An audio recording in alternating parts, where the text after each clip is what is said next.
بسم اللہ الرحمن الرحیم۔ جیلانی ایسا معلوم ہوتا ہے ان لوگوں نے ہماری تلاش میں ناکام ہو کر غریب سچل کو جا گھیرا ہے اور اس سے ہمارے بارے میں معلوم کرنے کی کوشش کر رہے ہیں۔ اس کے چھپر کے سامنے ہجوم نظر آ رہا ہے مجھے۔ میں نے اور آبی نے ایک ساتھ چونک کر ادھر دیکھا۔ شرافت علی نے گاڑی ٹھہرا لی تھی۔ سچل کے مسافر خانے کا فاصلہ اس جگہ سے اچھا خاصا تھا۔ وہاں بہت لوگ نظر آ رہے تھے، ان کے ساتھ گھوڑے بھی تھے۔ گو ان کی شکلیں یہاں سے صاف طور پر دکھائی نہیں دے رہی تھیں، لیکن ہمارے لیے یہ اندازہ لگانا کوئی مشکل کام نہیں تھا کہ وہ سب وہی لوگ تھے جو لاشاری کی حویلی سے ہمارے تعاقب میں روانہ ہوئے تھے۔ پتہ نہیں وہ وہاں کیوں جا پہنچے تھے۔ شاید شرافت علی کا اندازہ درست تھا، اور اگر ایسا تھا تو غریب سچل کے ساتھ انہوں نے پتہ نہیں کیا سلوک کیا تھا۔ وہ اس سے خوش تو پہلے بھی نہیں تھے، مگر اس پر ہاتھ ڈالنے کا شاید کبھی کوئی مناسب جواز ہاتھ نہیں آ سکا تھا ان کے۔ آج ضرور وہ اس پر ہماری مدد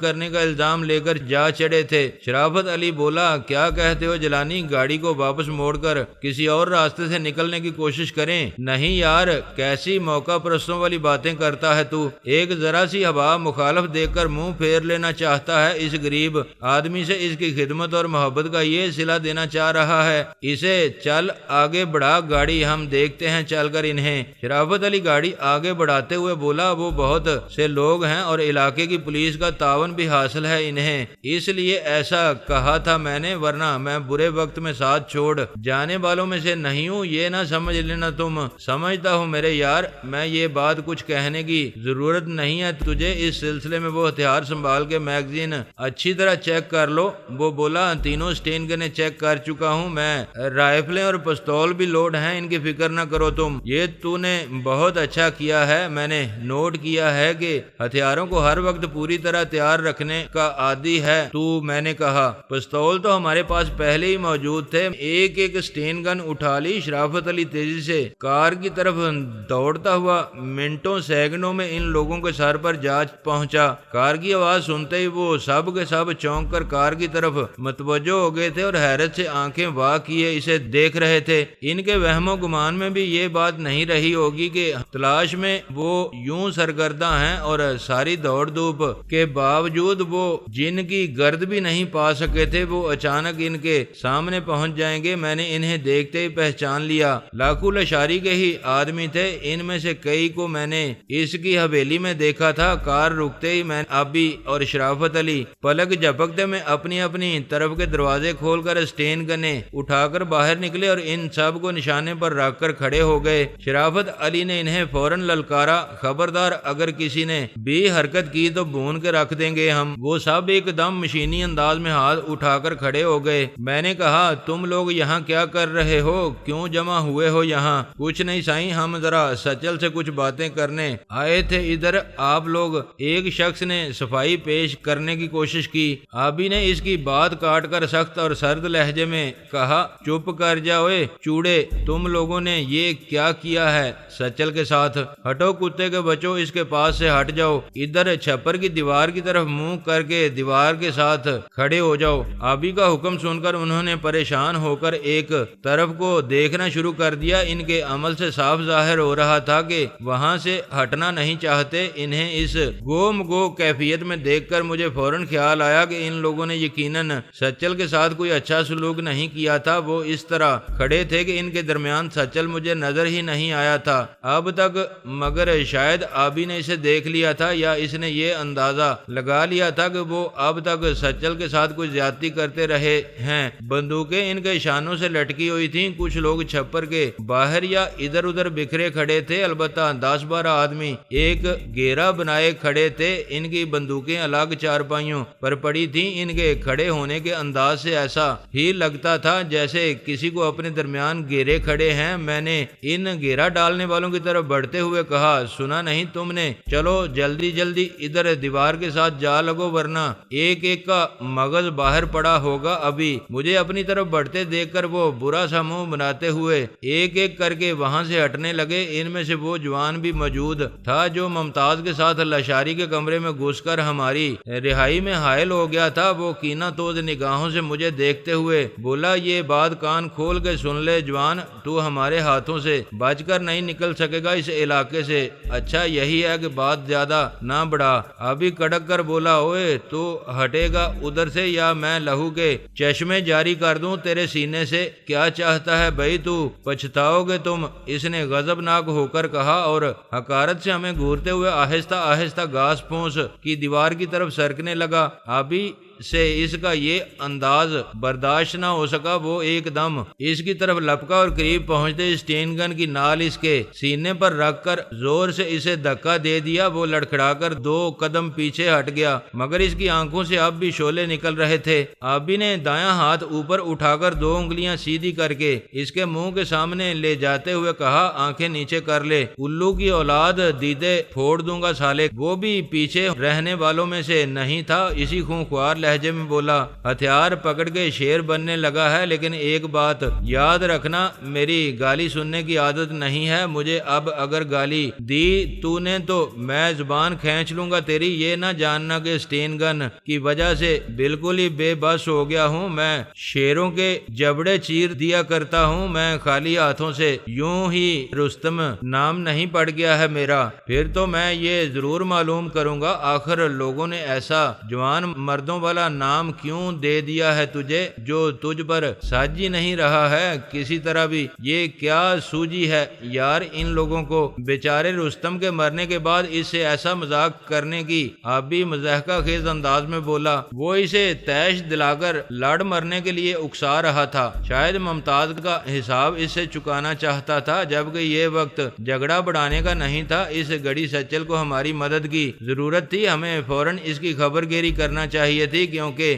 ان لوگوں نے اس کے ساتھ اچھا سلوک نہیں کیا تھا۔ وہ ایک چارپائی پر بندھا ہوا پڑا تھا اور اس کے رخساروں اور منہ سے خون بہ رہا تھا، شاید کوئی دانت ٹوٹ گیا تھا اس کا۔ وہ آنکھیں بند کیے نڈال پڑا تھا۔ اس نے ایک بار بھی آنکھیں کھول کر ہمیں نہیں دیکھا تھا، غالباً ہلنے جلنے کی سکت نہیں رہ گئی تھی اس میں اس کی یہ حالت دیکھ کر دل ہی دل میں لرز کر رہ گیا تھا۔ میں نے اس کی طرف بڑھتے ہوئے آبی سے کہا، اسے چھوڑ یار آبی، کیوں اس کی جان کو اٹک کر رہ گیا ہے تو؟ ادھر سچل کو دیکھ، اس کی کیا حالت کر دی ہے ان رزیلوں نے، لگتا ہے جان ہی نکال لی ہے انہوں نے اس غریب آدمی کی۔ تو میری توجہ دلانے پر اس نے بھی گردن موڑ کر سچل کی طرف دیکھا۔ وہ اس چارپائی کے قریب ہی کھڑا تھا جس پر سچل بندھا پڑا تھا۔ اس کی حالت دیکھ کر آبی بھی پریشان ہو گیا اور اس کی طرف بڑھتے ہوئے بولا، ارے یہ تو بے ہوش معلوم ہوتا ہے یار۔ اس دوران میں تقریباً دوڑتا ہوا اس کے پاس پہنچ گیا اور تیزی سے اس کے جکڑ بند کھولتے ہوئے بولا، آبی جلدی سے کسی برتن میں پانی لا، یہ تو واقعی بے ہوش پڑا ہے یار۔ ہوش میں لانے کی کوشش کاری سے میں فوراً اس طرف لپکا جہاں پانی کے مٹکے رکھے تھے اور ایک برتن میں پانی بھر کے لے آیا۔ ہم دونوں اس کے چہرے پر پانی کے چھینٹے مارنے لگے۔ میں نے چلو میں لے کر تھوڑا سا پانی اس کے حلق میں بھی پہنچانے کی کوشش کی۔ چند منٹ کی کوشش کے بعد سچل کے پپوٹے حرکت میں آ گئے۔ اس نے آنکھیں کھول کر مجھے دیکھا۔ چند ثانیے وہ میرے چہرے پر نگاہیں جمائے رہا، یوں لگتا تھا مجھے پہچان نہیں رہا ہے۔ پھر آہستہ آہستہ اس کی آنکھوں میں شناسائی کی چمک نظر آنے لگی۔ میں نے ایک ہاتھ اس کی گردن کے نیچے ڈال کر اسے سہارا دے کر اٹھاتے ہوئے پوچھا، کیا حال ہے اب؟ وہ پھیکی سی مسکراہٹ کے ساتھ بولا، حال کیا بتاؤں سائیں، سالوں نے بہت سارا مارا ہے، جوڑ جوڑ الگ کر کے رکھ دیا ہے۔ میں نے اس رستم کی طرف دیکھتے ہوئے کہا، کس نے پہل کی تھی سچل یار تجھ پر ہاتھ اٹھانے میں؟ ذرا بتا تو مجھے۔ چھوڑیں جی، لعنت بھیجیں، اب ان پر بس ایک سبق ملنا تھا، مل گیا، آئندہ احتیاط برتوں گا میں، اس نے جواب دیا۔ آبی نے اس کے منہ سے پانی کا برتن لگاتے ہوئے کہا، لے بھائی 2-4 کلیاں کر کے منہ صاف کر لے، بہت خون بہا ہے تیرے منہ سے، کوئی دانت تو نہیں توڑ دیا ہے ان کتے کے بچوں نے تیرا؟ دیکھ ذرا پورے 32 دانت موجود ہیں، کم تو نہیں ہوا کوئی۔ آبی کی رگے ظرافت کو اس گھڑی بھی قرار نہیں تھا، اس کی بدلہ گوئی اسے نازک لمحے میں بھی جاری تھی۔ سچل اس کی بات سن کر ہنس ہنس پڑا۔ اس نے کلی کرنے کے لیے منہ میں پانی بھر رکھا تھا جو ہنسنے کی وجہ سے باچھوں سے بہہ کر اس کے کپڑوں پر گر گیا اور اس کی قمیض خون سے سرخ ہو گئی۔ میں نے آبی کو سرزنش کرتے ہوئے کہا، کبھی تو تھوڑی دیر کے لیے سنجیدہ بھی ہو جایا کر سالے۔ کبابی ساری قمیض رنگ دی اس کی۔ سچل کلی کر کے جلدی سے بولا، انہیں کچھ نہ کہیں جیلانی، بہت اچھے بڑے دلچسپ آدمی ہیں، یہ موت بھی آسان کر دیتے ہیں آدمی کے لیے۔ ہاں، دوسروں کی مشکلیں آسان کرنا عادت بن گئی ہے اس کی، لیکن یہ جانتا ہوں موت اس کی بہت بری ہوگی۔ نہیں ایسا نہ کہیں سائیں، ان کے بارے میں ایسی بد دعا تو نہ دیں جی، انہیں اللہ سائیں ایسا وقت نہ ڈالے ان پر کبھی۔ تو فکر نہ کر سچل، اس کی کوئی بات اثر نہیں رکھتی، کبوں کی بد دعاؤں سے ڈنگر مر نہیں جایا کرتے۔ ابھی جلدی سے بولا، اچھا سالے ڈنگر نہ مر، میرا کیا بگڑتا ہے اس سے؟ جتنے دن جیے گا اپنے گناہوں کا بوجھ ہی بڑھاتا رہے گا۔ اچانک گولی چلنے کی آواز نے ہمیں چونکا دیا۔ سچل کو صحیح سلامت اور باتیں کرتے دیکھ کر ہم اس وقت کی خوفناک صورتحال کو بالکل ہی بھلا بیٹھے تھے۔ یہ بات یاد ہی نہیں رہی تھی ہم میں سے کسی کو بھی کہ ہمارے مقابل وہ دشمن صاف آرا ہے جسے ہم نے فی الحال ہراساں کر کے اپنی حکم کی تعمیل پر مجبور کر دیا ہے، لیکن وہ ایسا بودا اور بے عقل تو نہیں ہے کہ اپنی طرف سے ہمیں غافل پا کر بھی ہاتھ باندھے کھڑا رہے گا۔ آزادی اور زندگی تو جنگل میں رہنے والے جانوروں کو بھی عزیز ہوتی ہے، وہ بھی آسانی سے آزادی کھونے کے لیے تیار نہیں ہوتے۔ پھر وہ لوگ تو انسان تھے، بغیر جدوجہد کیے ہمارے قابو میں کیسے آ سکتے تھے؟ مثلاً اگر انہوں نے ہتھیار ڈال دیے تھے تو اس سے یہ ظاہر کہاں ہوتا تھا کہ وہ ہماری برتری قبول کر کے غلامی میں چلے آئے ہیں۔ چنانچہ ہماری غفلت سے انہوں نے فائدہ اٹھانے اور بازی اپنے حق میں پلٹ دینے کی کوشش کرنا چاہی تھی، مگر شرافت علی کی نظریں بیک وقت ان سب پر احاطہ کیے ہوئے تھیں۔ اس نے ان میں سے دو آدمیوں کو اپنے شانوں سے بندوقیں اتارنے کی کوشش کرتے دیکھ لیا تھا اور انہیں مہلت دیے بغیر ان پر گولی چلا کر تنبیہ کر دی تھی، خبردار کسی کا ہاتھ بھی نیچے گیا تو دوسری بار گولی بیجے میں اتار دوں گا اس کے۔ میں نے چونک کر شرافت علی کو دیکھتے ہوئے پوچھا، کون سورما بننے کی کوشش کر رہا تھا؟ سالے کا بیجا کیوں نہیں نکال دیا تو نے؟ خواہ مخواہ ایک گولی ضائع کر دی ہے یار، اب کی بار ایسا نہیں کرنا، ہلتے دیکھتے ہی قصہ پاک کر دینا کتے کا۔ سچل جو اب تک اس صورتحال سے بے خبر تھا، یہ قابو کیسے آ گئے تمہارے؟ ہاں یہ تو نے ٹھیک کہا ہے سچل، بکریوں کا ریوڑ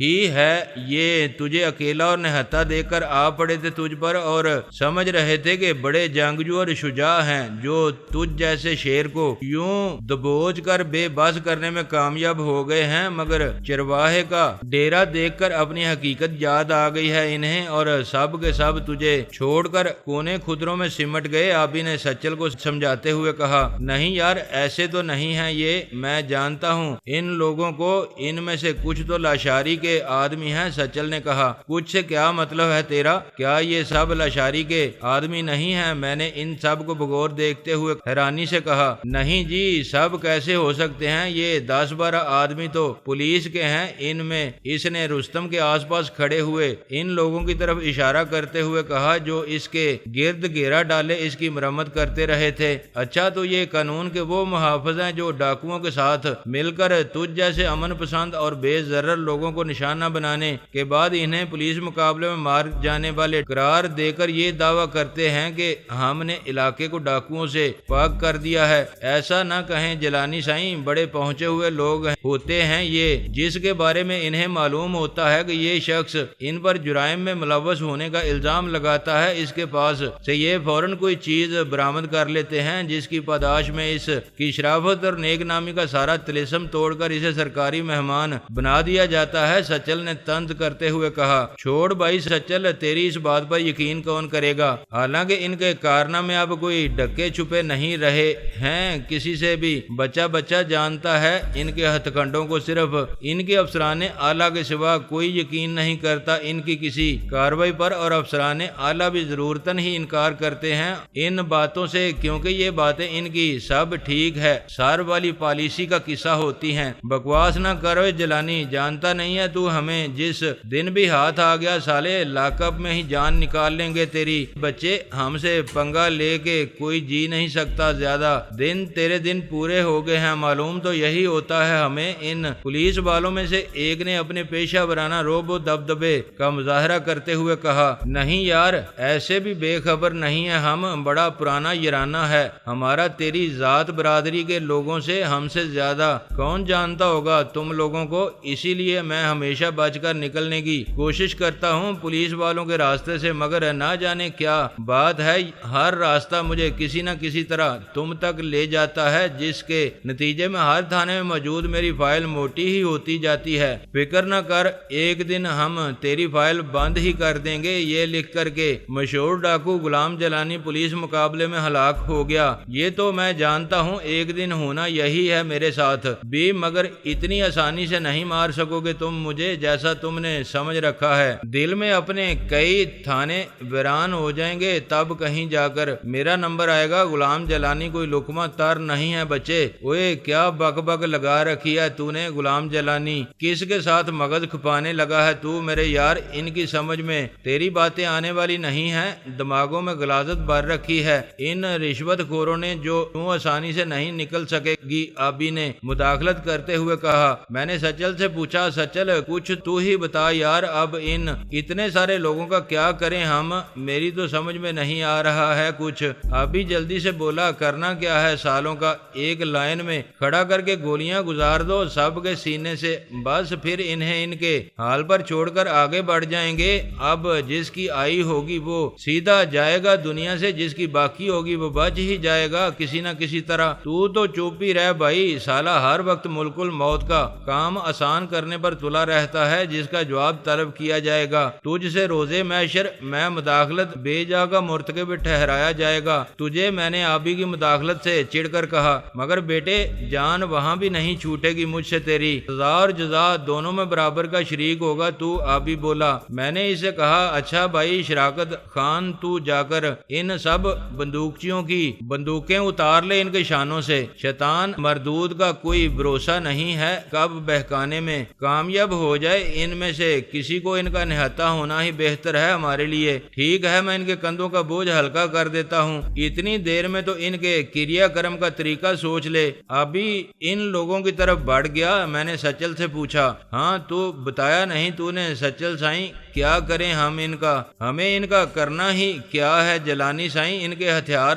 رکھوا کے ہانک دیں سالوں کو اپنے اپنے باڑے کی طرف، اور انہوں نے تیری یہ جو حالت اس کا حساب نہیں لے گا تو ان سے؟ میں نے حیران ہو کر پوچھا، دفع کریں سائیں، میں زیادہ دشمنی بڑھانا نہیں چاہتا ان سے، آخر تو مجھے ان کے ساتھ یہیں رہنا ہے۔ وہ بولا، یہ اس نے بالکل ٹھیک کہا تھا، ہم نے اسے ان کے چنگل سے چھڑا دیا تھا، بس یہی کافی تھا اس کے لیے۔ ہم ان کے خلاف کوئی کارروائی کرتے تو یہ سچل کے حق میں بہتر نہ ہوتا، ہمیں تو اپنا کام کر کے چلا ہی جانا تھا، وہاں سے ہمارے جانے کے بعد وہ اس غریب کی زندگی اجیرن کر دیتے، نہ جانے کیسے کیسے خوفناک عذابوں سے گزارتے اسے اور اس کے اہل خاندان کو۔ اس کی دو صورتیں اور بھی تھیں، ہم یہ کر سکتے تھے کہ سچل کو اپنے ساتھ لے جاتے، مگر ایسا کرنے سے اس کا خاندان زیر عتاب آ جاتا، یہ پتھر دل لوگ ان کا جینا مشکل کر دیتے۔ دوسری صورت یہ تھی کہ ہم ان سب کو آبی کے مشورے کے مطابق ایک لائن میں کھڑا کر کے گولیاں چلا دیتے، لیکن یہ بہت ہی المناک کام ہوتا میرے لیے، اتنے سارے لوگوں کا خون ایک ہی وقت میں گردن پر آ پڑتا، قتل عام ہوتا، یہ میں کسی صورت گوارا نہیں کر سکتا تھا۔ بس یہی بات دل کو لگتی تھی جو سچل نے کہی تھی، چنانچہ میں نے اٹھ کر رستم کی طرف بڑھتے ہوئے اس سے کہا، جوان بات تو شیروں کے لہجے میں کرتا ہے اور کام تیرے مردار خور گدھوں جیسے ہیں، یہ تم اتنے سارے لوگوں نے مل کر سچل کی یہ حالت کیوں بنائی ہے؟ کچھ بتانا پسند کرو گے مجھے؟ اس شریف اور بے ضرر شخص نے آخر کیا بگاڑا تھا تم لوگوں کا؟ ہم اس سے تم لوگوں کے بارے میں معلوم کرنا چاہتے تھے، مگر یہ کچھ بتا کے ہی نہیں دیتا تھا، کہتا تھا مجھے کچھ پتا نہیں ہے، اس کی ضد کی وجہ سے اس کی یہ حالت ہوئی ہے، رستم نے جواب دیا۔ اور تم سمجھتے تھے یہ جھوٹ بول رہا ہے، اس کی رشتے داری ہے ہم سے، اس لیے ہمیں بچانا چاہتا ہے، یہ کیوں ٹھیک کہا نا میں نے؟ بس اسی لیے تم نے اس کی یہ حالت بنا ڈالی۔ 20-25 آدمی مل کر اپنا زور دکھانے لگے اور شرم تک نہ آئی کسی کو بھی، ہم میں سے کسی نے ہاتھ نہیں لگایا ہے اسے، بلکہ پولیس والوں نے اپنے طریقے سے اس کی زبان کھلوانے کی کوشش کی تھی۔ رستم بولا، اچھا تو یہ ان بیڑیا صفت لوگوں کی کارگزاری بیماری ہے، انہیں بڑی مشق ہے اس کام کی۔ شریفوں کی پگڑیاں اچھالنے اور انہیں تختہ مشق بنانے کی خصوصی تربیت حاصل کی ہوتی ہے انہوں نے۔ یہ شیر ہی ہمیشہ بکریوں کو دیکھ کر ہوتے ہیں، ورنہ شیروں کے تو سامنے جاتے ہوئے بھی ٹانگیں لرزتی ہیں ان کی۔ اس میں ان بیچاروں کا قصور بھی کیا ہے؟ ان کے انسٹرکٹرز یہی سمجھا کر بھیجتے ہیں انہیں کہ جس پر بس نہ چلے اس کے آگے سر جھکا کے رہو، اور جو قابو میں آ جائے اس کا سر سلامت نہ رہنے دو۔ یہ اصول ضوابط انگریزوں نے بنائے تھے ان کے لیے، اسے ان کے ذریعے برے صغیر کے لوگوں کو غلام بنائے رکھنا تھا، لہذا وہ انہیں برائے نام تنخواہوں پر ملازم رکھ کے عوام کا خون پینے کی آزادی دے دیتا تھا۔ یہ لہو اس محکمے کو ایسا منہ لگا ہے، یہ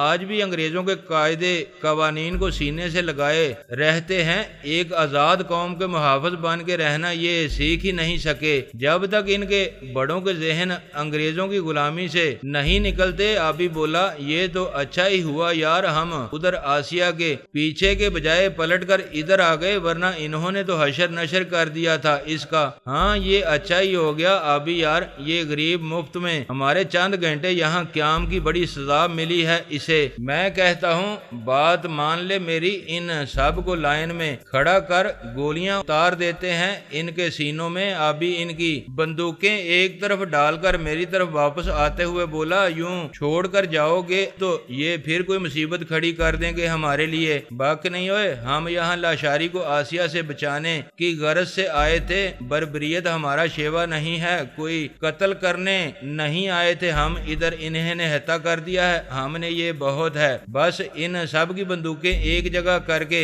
گٹھر باندھ دے اس کا، اور اسے ایک گھوڑے کی پشت سے خوب مضبوط کر کے کس دے، ان گھوڑوں کو میتھل کی طرف ہانک دو، یہ لاکھو لاشاری کے گھوڑے ہیں، سیدھے ادھر ہی جائیں گے، اس کے بعد انہیں چھوڑ کر آگے بڑھ جائیں گے، اور یہ پیدل چل کر جتنی دیر میں کسی ایسے مقام تک پہنچیں گے جہاں سے ہمارے خلاف کوئی کارروائی کر سکیں، اتنی دیر میں ہم اس علاقے سے بہت دور نکل چکے ہوں گے۔